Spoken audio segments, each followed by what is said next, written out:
এই কথাবোৰ শুনিয়ে মানুহে হাততালি বজাইছিল। 100 টকা দিব মন আছে নে ফ্ৰী লাগে? ফ্ৰী লাগে নেকি? ফ্ৰী লাগে? দালি চেনি নিমখ ফ্ৰী লাগে? বিজেপিক জিকাই দিয়ক, দালি চেনি নিমখ অহাবাৰৰ পৰা ফ্ৰী। আৰু কিবা লাগিব নেকি? তেল লাগিব, তে দালি চেনি নিমখ আৰু মিঠাতেল চব ফ্ৰী। আৰু লাগিব নেকি? আৰু কি লাগে? আমুল তাজা চাহপাত, আমুল তাজা।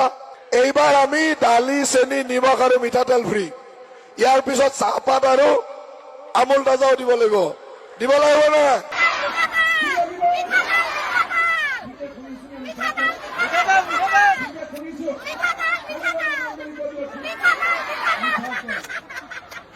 ৰাইজে কয় প্ৰজ্ঞানগৰী নলবাৰী, আৰু প্ৰজ্ঞানগৰী নলবাৰীত মন্ত্ৰী জয়ন্ত মল্ল বৰুৱাই এই ধৰণে ভাষণ দি ৰাইজৰ পৰা ভোট বুটলি প্ৰায় 60,000তকৈও অধিক ভোট পাই জয়ী হৈ আহিছে।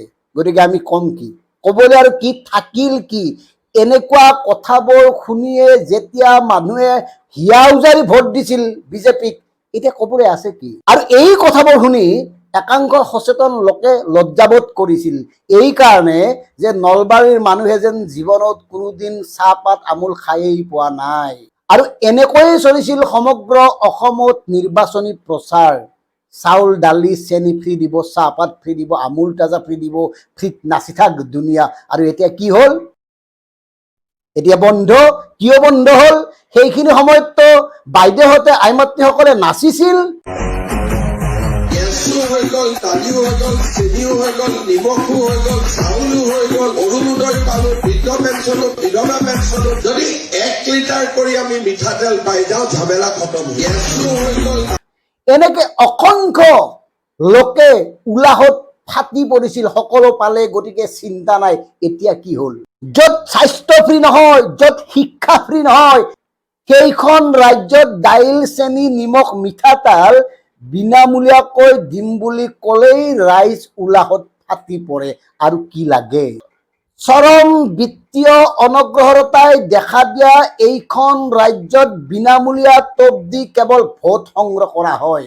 কোনো ক্ষেত্ৰত কোনো ফালৰ পৰা সাধাৰণ জনতাক বিত্তীয়ভাৱে টনকিয়াল কৰাৰ প্ৰয়াস কৰা নহয়। কোনো কাৰণত কোনো ক্ষেত্ৰৰ পৰা সাধাৰণ ভোটাৰক স্বাৱলম্বী কৰাৰ কাৰণে প্ৰয়াস কৰা নহয়। কেৱল বিনামূলীয়া টোপ দি ভোট সৃষ্টি কৰাই লক্ষ্য। অথচ এইখন ৰাজ্যৰ মাননীয় অধ্যক্ষ প্ৰাক্তন বিশ্বজিৎ দৈমাৰীৰ কাৰ্যকালত এসাঁজ ভাতৰ বিনিময়ত 2,000 টকা আদায় লয়। বিধানসভাৰ উইপক মাৰাৰ কাৰণে ব্যৱহাৰ কৰা হয়, ব্যয় কৰা হয় 3,85,00,000তকৈও অধিক টকা।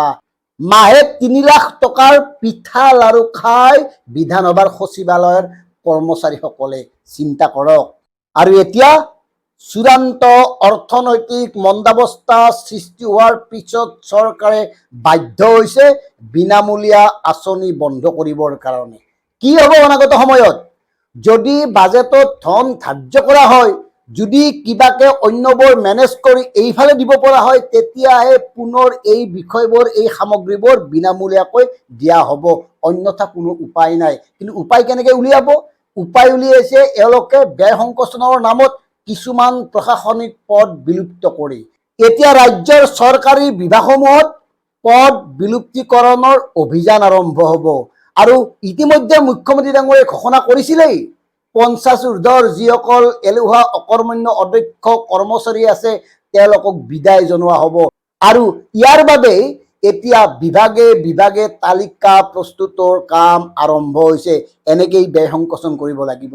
গতিকে বিনামূলীয়া আঁচনি লাভ কৰি নাচি বাগি বাউলী হৈ পৰা আই মাতৃসকল, আপোনালোকে আপোনালোকৰ সন্তানৰ সুনিশ্চিত নিৰাপদ ভৱিষ্যতৰ কথা চিন্তা কৰক। ক'ত কাম কৰিব, কি কৰিব তেওঁলোকে? অসমত যিবোৰ উদ্যোগ স্থাপন কৰা হৈছে তাত অসমৰ 80% খিলঞ্জীয়া থলুৱা লোকে সংস্থাপন পাবনে? কিবা তথ্য আছেনে? কিবা চুক্তি হৈছেনে? এই খবৰবোৰ কৰক। নহ'লে অনাগত সময়ত আকৌ হেৰুৱাই গৈ থাকিব সাধাৰণ মানুহখিনিয়ে। এই কথাবোৰ যিমান সোনকালে উপলব্ধি কৰিব সিমানেই ভাল। যদিও সময় কিন্তু ইতিমধ্যে প্ৰায় শেষ আৰু বৰ বিশেষ বাকী নাথাকিব। কথাবোৰ মন কৰিব। ধন্যবাদ। জয় অসম।